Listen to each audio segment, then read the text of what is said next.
Hey guys, Mary here at PAX 2016 along with Tony. Hey. And at the Devolver Digital booth while you were walking around, you also saw another sequel called Sometimes Always Monsters, which is the sequel to Always Sometimes Monsters. Yes. What's up with their SEO? Okay, so Always Sometimes Monsters was a game about starting with nothing and making something of your life. Sometimes Always Monsters is a sequel, but it is also sort of the antithesis of that first game, right? It is starting with something and just the downward spiral of what happens when something just goes wrong. That sounds super dark. And tell me a little bit about the story. We won't get into too many, we won't get any spoilers for you guys who are interested in finding. But tell me just the very beginning of who you are.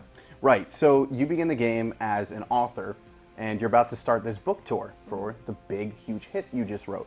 But someone has also accused you of not actually writing that book. So, scandal.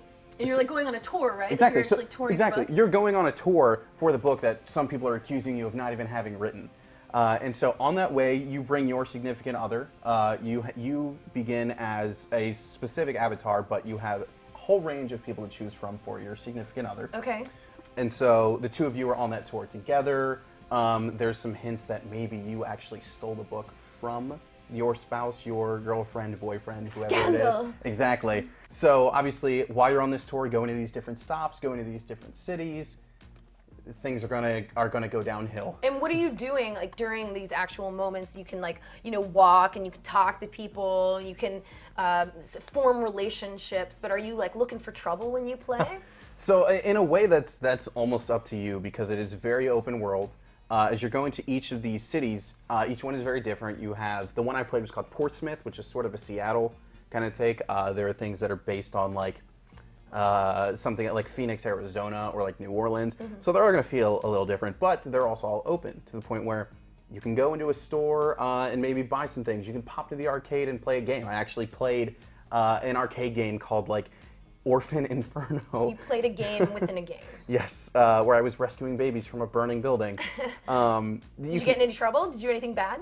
I didn't do anything bad. A homeless man approached me for some money and I gave him $1, so I felt good about that. So it sounds like you really didn't go downward in your spiral yet. Not yet, but it was only the first stop of the tour. That's right. So by the end of it, there are certainly many ways that your ending can change. So some people may have a very dark time. Yeah, it kind of like has a bit of like a Requiem for a Dream sound like feel to it, where you're just like watching everything go to shit really slowly. And this is all set to a really dark and somber visual and audio track. Right, so Always Sometimes Monsters had a 16-bit art style. Sometimes Always Monsters has the same art style.